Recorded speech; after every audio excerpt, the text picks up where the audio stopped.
Welcome back to my channel. This is Nikki of Nikki's Homemade Crafts. This soap saver baggie is great and it fits many different types of bar soap and it makes a fantastic gift for the holidays or all year round. This pattern is part of a very special event called the Advent Calendar Crochet Along. It has a mystery effect to it because you don't know which pattern will be published each day. There will be 24 free crochet patterns out of 30. You can get the entire 30 crochet patterns in an ebook. It's all last-minute gift ideas. If you would like to get the ebook, check the link down below in the description or my website. The entire event is sponsored by Lion Brand. So let's get started with today's quick crochet pattern. In order to crochet this soap holder or soap holder pouch, you're going to need some cotton yarn. I'm using Lion Brand's 24/7 cotton yarn in the color Mint. I also have a pair of scissors, tapestry needle, and of course a bar of soap. With my G Plus or 4.5mm hook, I crocheted a chain of 13. Now starting from the second chain from the hook, ideally go into the back bump of the chain, crochet one single crochet per chain. You will end up with 12 single crochets. Now you have your foundation or the bottom of the little pouch. You're now going to turn slightly and you're going to work around it in rounds. So you're going to start with a double crochet, but we're going to start it with an alternative turning chain. I'm going to weave in my yarn here at the same time. So an alternative turning chain is a single crochet with another single crochet on top. So once I made my single crochet, I'm going into the loop that's closest to my yarn finger, yarn over, and finish it up like a single crochet. So you have two single crochets on top, they are stacked. And now you're going to crochet one double crochet per stitch all the way around until you land back to the alternative turning chain, which means once you finish that round, you're going to have 24 stitches. So 24 double crochets in total. That includes the alternative turning chain. Once you finish the round, you now need to connect it to the first stitch. So I like to do it in an invisible slip stitch. So pull out your hook from your loop, use your hook and go through the top of the alternative turning chain.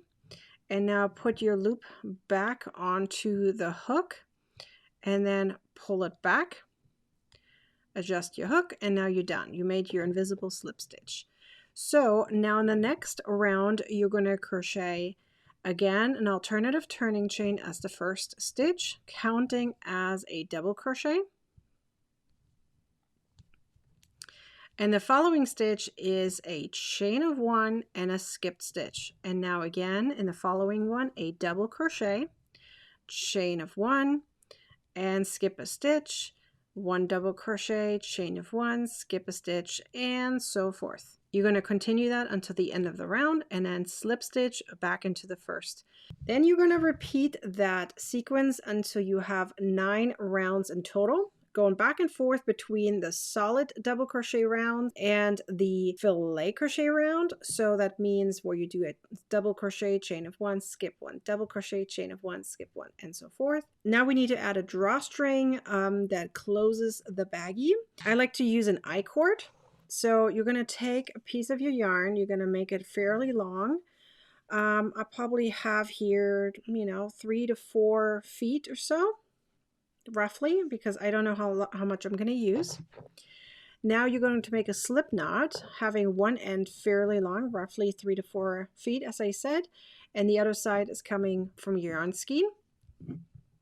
Now you're going to insert your hook into that slip knot, and you're going to adjust your yarn such that you have one side on the bottom, which is, for me, this is going into the yarn here, and the other side is that long piece. So what you're going to do is, in order to crochet your I-cord, this is a fast I-cord. There's different ways how you can crochet an I-cord. This is just one way.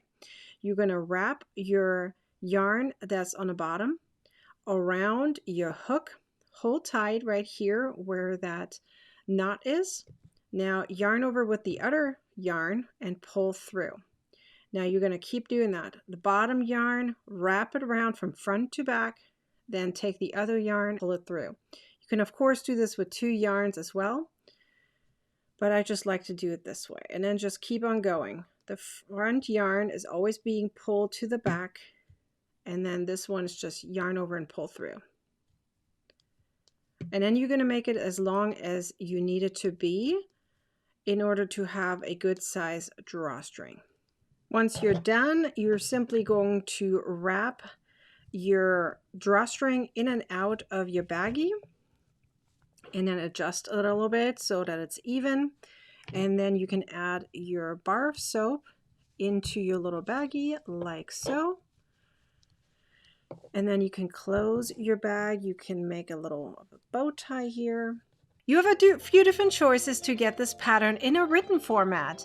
Number 1 is my website. It does have ads, but you can view the pattern for free. Number 2 is you can get it as a PDF through Ravelry or Etsy. It's ad-free and printer-friendly. Number 3 is my membership, and you're not only going to get this pattern ad-free and printer-friendly, but you also get all my other patterns in a vault, easy to access, printer-friendly, and ad-free.